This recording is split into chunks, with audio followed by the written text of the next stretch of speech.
ఆంధ్రప్రదేశ్ రాష్ట్ర ప్రభుత్వం భూ చట్టాల్లో నియమాల్లో కొన్ని మార్పులు తీసుకొచ్చే ప్రయత్నం చేస్తోంది. ఈ క్రమంలో 2 ఆర్డినెన్స్లను, జీవోలను విడుదల చేసింది. అందులో కీలకమైన అంశాలను ఇప్పుడు తెలుసుకుందాం.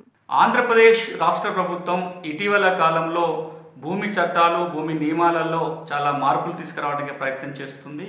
అందులో కొన్ని కీలకమైన మార్పు చేర్పులు కూడా ఉన్నాయి. ఆ ప్రక్రియ జరుగుతుంది. కొన్ని ఆర్డినెన్స్లు పాస్ అయిన 2 ఆర్డినెన్స్లను ఇటీవల ఆంధ్రప్రదేశ్ రాష్ట్రం పాస్ చేయడం జరిగింది. కొన్ని జీవోలు కూడా ఈ మధ్య కాలంలో ఆంధ్రప్రదేశ్ ప్రభుత్వం విడుదల చేసింది. అందులో కీలకమైన అంశాలను ఇప్పుడు ప్రస్తావన నేను చేస్తాను. వాటి లోతైన వివరాలని మరొక సందర్భంలో మనం మాట్లాడుకుందాం. ఏంటా మార్పు చేర్పులు ఆంధ్రప్రదేశ్లో వస్తున్నాయి?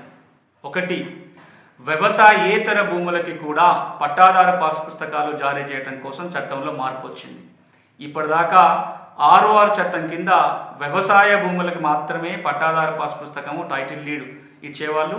ఆ తర్వాత కాలంలో 2 పుస్తకాలు కలిపి ఒకే పుస్తకంగా జారీ చేయడం జరుగుతుంది. అవి కూడా కేవలం వ్యవసాయ భూములకే. కానీ వ్యవసాయేతర ఆస్తులకి కూడా ఒక పాస్ పుస్తకం ఇవ్వటం కోసం చట్టంలో మార్పు చేయడం జరిగింది. ఇప్పటి నుంచి ఇంటి స్థలాలు కావచ్చు, ఇతర వ్యవసాయేతర భూములు ఏవైతే ఉన్నాయో వాటికి కూడా పట్టాదార పాస్బుక్లు వస్తాయి. వీటి వల్ల బ్యాంకుల నుంచి రుణం తెచ్చుకునేటప్పుడు కానీ, అమ్మకాలు కొనుగోలు చేసేటప్పుడు కానీ భూములకి ఇది ఒక సాక్ష్యంగా ఉపయోగపడుతుంది. ఇది ఒక మార్పు.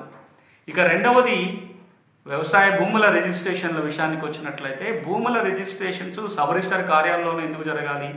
వాటిని గ్రామ స్థాయిలో తీసుకొచ్చే ప్రయత్నం ఆంధ్రప్రదేశ్ ప్రభుత్వం చేస్తుంది.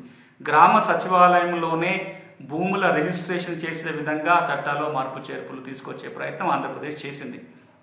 ఒకసారి రికార్డులన్నీ కంప్యూటర్లో సక్రమంగా ఉన్నప్పుడు ఆ రికార్డుల్లో మ్యూటేషన్ చేయడం, ఎట్లయితే బ్యాంకు వ్యవస్థ, మనకు ఒక బ్యాంక్ అకౌంట్ ఉండి కొంత డబ్బు ఉంటే ఆ డబ్బుని తీసుకోవడం కోసం మనం బ్యాంకుకే వెళ్ళాల్సిన పని లేదు. ATM కార్డు వాడుకోవచ్చు, చెక్ వాడుకోవచ్చు, లేకపోతే ఒక స్లిప్ రాసి ఇచ్చినా డబ్బులు వస్తాయి. ఎక్కడి నుంచి బ్యాంకు వెళ్లకుండా ప్రపంచంలో ఎక్కడన్నా ATMల నుంచి డబ్బులు విత్డ్రా చేసుకునే ఎట్లయితే అవకాశం ఉందో, భూములకు సంబంధించి కూడా ఎక్కడి నుంచైనా రిజిస్ట్రేషన్ చేసుకునే వెసులుబాటు ఉండాలి అనే ఆలోచన ఎప్పటి నుంచో దేశమంతా జరుగుతుంది. ఆ మేరకు ఆంధ్రప్రదేశ్ ప్రభుత్వం రాబోయే రోజుల్లో గ్రామ సచివాలయంలోనే భూముల రిజిస్ట్రేషన్ జరిగేలాగా ప్రయత్నం చేయడం కోసం పనులు ప్రారంభమైనాయి. ఇక 3వ మార్పు, POT చట్టంలో సవరణ తీసుకురావడం జరిగింది. ఇంతకు మునిపే 2019లో POT చట్టం సవరణ వచ్చింది. ఇప్పుడు మరొకసారి సవరణ. ఈ సవరణలో 2 కీలక అంశాలు ఏంటంటే, ఎవరైతే ప్రభుత్వం ఇచ్చిన ఇంటి స్థలాలను కొనుగోలు చేస్తారో అది క్రమబద్ధీకరణ చేయడం కోసం అవకాశం కల్పిస్తూ, ఇక రాబోయే రోజుల్లో ఇంటి పట్టాలు ఉన్న వాళ్ళు ఆ పట్టా భూములు అమ్ముకోవచ్చు. ఇంతకు మునుపున్న సవరణ మేరకైతే 20 సంవత్సరాల తర్వాత, పట్టా ఇచ్చిన 20 సంవత్సరాల తర్వాత అమ్ముకునే వెసులుబాటు ఉండేది. దాన్ని కుదిస్తూ 10 ఏళ్ల తర్వాత కూడా ఇంటి పట్టాలను అమ్ముకునే వెసులుబాటు కల్పిస్తూ ఆంధ్రప్రదేశ్ ప్రభుత్వం సవరణ తీసుకురావడం జరిగింది. మరో పక్కన ఆంధ్రప్రదేశ్లో భూముల సర్వే కొనసాగుతుంది.